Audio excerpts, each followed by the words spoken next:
Hello everyone, welcome to my in-depth video where I go into how I created my music and my implementation for this RPG action demo that you can download for free using Unreal Engine 4, and I've chosen to do my implementation using Wise. So first of all, I started out with the implementation. I laid out entirely the implementation before I got started with composing the music, and then composing the music would be influenced by the implementation that has already been laid out. So first thing I did was I downloaded the game, and then I had to try and untangle how the music was being triggered that was already there. So I went and found the music, and I just used the reference viewer to find. So this is just, there's just 2 tracks that it had in there, and if you right click you can go reference viewer and it will show you which blueprints it's being used in so that you can figure out what it is that you need to do. I played around in the game a fair bit, and kind of worked out where the music should start, what kind of music is going to be required, and so I worked out that I was going to need some theme music for the game menu, and then I was going to need some music for the cutscene that happens as soon as you hit the play game. There's a little skippable cutscene, and that music was going to have to be able to transition easily into the main music that would be playing during the level.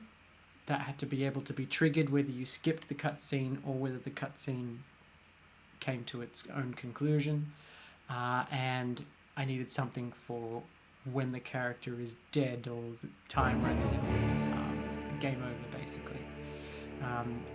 So those were all the elements that were in the game as I was playing, and then I just had to find out how I could link them all up using the blueprint. So it just required a bit of investigation, and I found that using states was the best way to set up this implementation, with some transitions between the states. That made it nice and simple. All I had to do was basically when the game starts, I just had to post the event to play the music in the title screen. So the title screen loads, there's an animation that plays, and I have it set to play the main music event.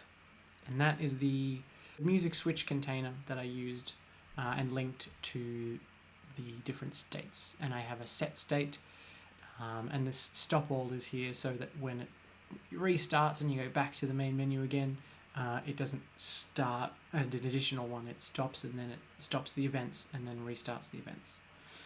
And this is where the original music was linked as well. And then if you click on the game to get started, that will set the state to cutscene.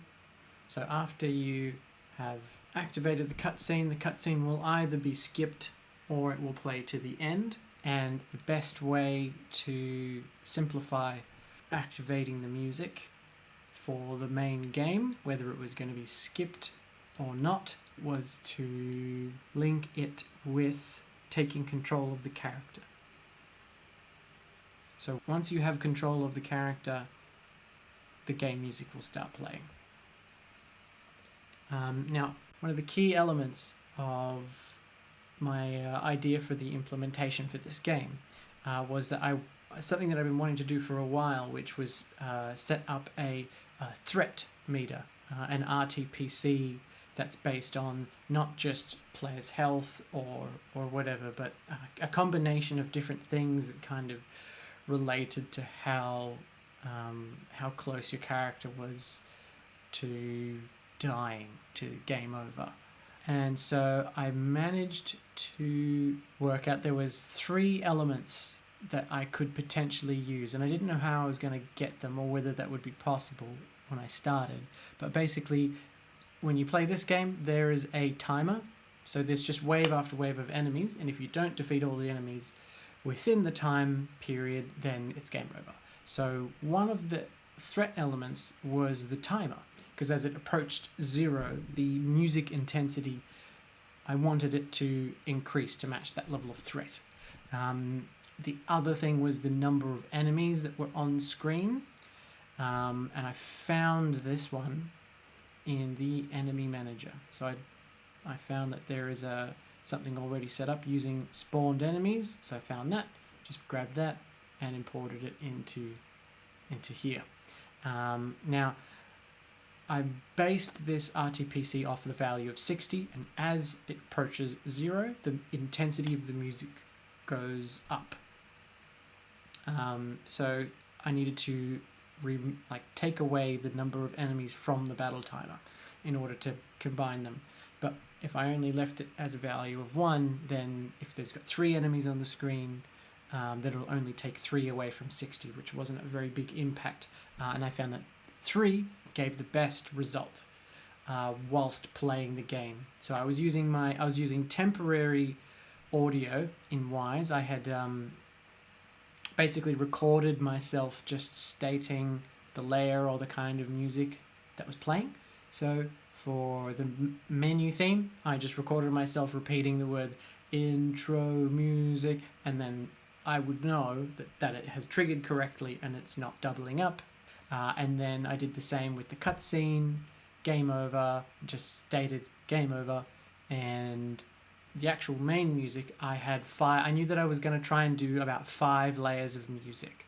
So I just recorded myself saying level music layer 1, and then a space for adding 2, 3, 4, 5. So it would sound like level music layer 1, and then if the RTPC value was working, eventually I would hear level music layer 1, 2, 3, 4, 5, and so I could test that's what was happening. So I could play around with the implementation before I had any music, and I could tell that the layers that I was going to create were transitioning at what felt like an appropriate time. So I could test this out. Now it took a little while to get the health, to work out where I could get the health from. Basically, I found this function in here, get health, and I could copy that and just paste that into here. And I didn't know what the value was, so I punched this straight into something called print string, so I could see the numbers being pasted onto the screen as you play. So I could see that my character's health was out of 1,000, and the enemies typically hit me for about 100 to 200, occasionally 300 or 400 if it was a bigger, more vicious character. So in order to come up with a number that I could remove from 60 as my health goes down, I had to do a little bit of mathematics in here. So if it's out of 1,000, then I can take the current value away from 1,000, and that will be my lost health. This will calculate the amount of health I've lost so far. If I divide by 100, I'll get a single number between 1 and 9. 10 would be dead. So 9 is the highest number that I can get returned from this, because I don't get hit for anything less than 100 at a time. So the maximum health I could lose before death is 900, so therefore that value is 9. So then if I multiply it by 5, that gives me what feels like an appropriate blend with the other two to get the desired intensity from the music. And the reason, because if you've got heaps of time and there's only one enemy on the screen, then the value is going to be quite high. So you're not going to really trigger very many layers, probably 1, possibly layer 2. So if I just take away 9, then that's not enough, because I'm nearly dead. I needed it to still trigger the maximum layer of intensity when I've got heaps of time, only one enemy on the screen, and almost dead. And so 5 multiplied by 9, which was the most health I could lose before death, gives me 45, which was an acceptable number to be taking away from 60. That led to the maximum layers of intensity of music being triggered until I topped up my health. And so to make sure that this all transitioned nicely and it didn't jump around, I set the interpolation time of the RTPC values on truth rate. There we go. So I used a slew rate and an attack of 11 units per second and a release of 74 units per second. So what that means is as the wave ends, for example, let's see I got down to like 3 seconds left. At the end of the wave, it jumps back up to 60. And so what the interpolation does is it will jump to 60, but it will slide, the RTPC will slide up to it, essentially. Well, that's the effect that it has.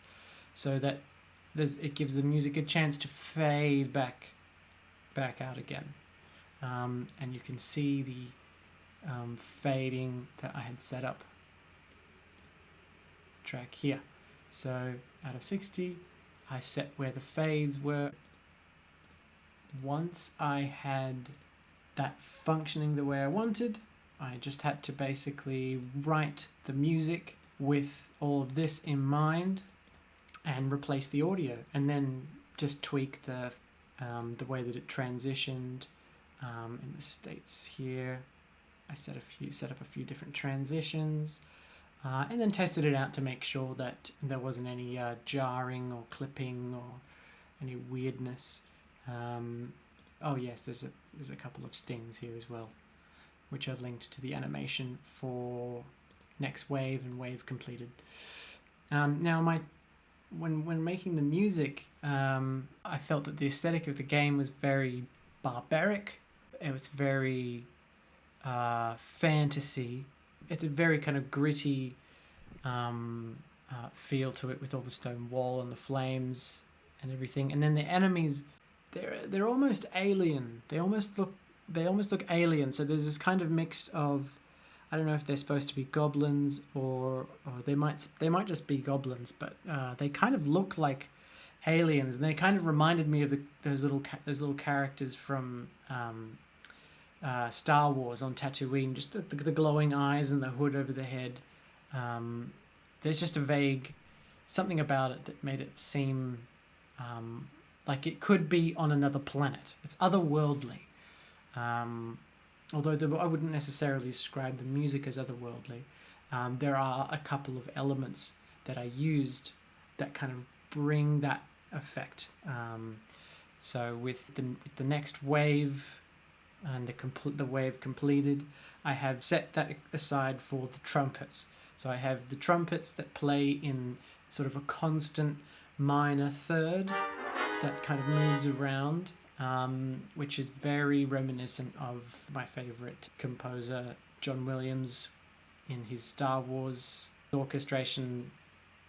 There's just kind of a movement of thirds, either minor or major, and that kind of has this otherworldly effect, because it doesn't sit in the key that you're in, because you're very much in the same key the whole time, and then there's this sort of trumpet motif with this. It kind of just floats across the key, making it feel like you're not sure where you are, just for a moment. And then just with the main music, I really wanted like a big male choir as a feature, because that kind of made it feel very barbaric, but I didn't want it to be too tonal. So there was a lot of dissonance and a lot of divisi parts in the choir to kind of almost make it feel not shouting, but something in between music and shouting half the time. And the different layers that I decided to use here, the way that I broke it up. So I have some drums, which felt very tribal, very barbaric kind of sounding. I mean, your main character, I'm not sure if your main character is an orc, but from the back he kind of could be. That kind of makes me think of like World of Warcraft, except, upright. And then swinging an axe around. Occasionally you pick up a flaming axe. It's very brutal. So we've got some taikos and we've got some sticks, like an ensemble. I've got the sort of the low strings playing some ostinato patterns together, and it's just very sort of gritty and in your face.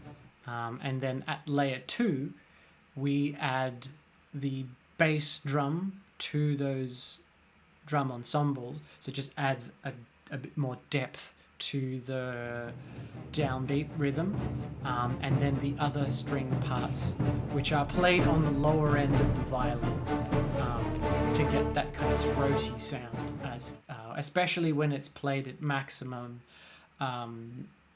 velocity. It just the way that the instrument speaks is very gritty and throaty, and that kind of just plays in with that theme there. Layer 3, we have the brass, which comes in. There's got some of the parts with the low brass. There's a lot of stabs that happen, which is very impactful. Again, very brutal sounding, especially when they're in time with the bass drums. We have the horns that come in and play these soaring chords, are very reminiscent of Howard Shore. Very fantasy sounding, with these sort of diminished chords that merge and slowly move their way up, building intensity as it goes. And then, of course, we've got the male choir, which comes in at layer 4, which is very intense. It's got that kind of shouty sound to it, by adding lots of close together parts that are just dissonant. And then the final layer, we've got the woodwinds that come in, playing some ostinato patterns up high and some chords in the bassoons.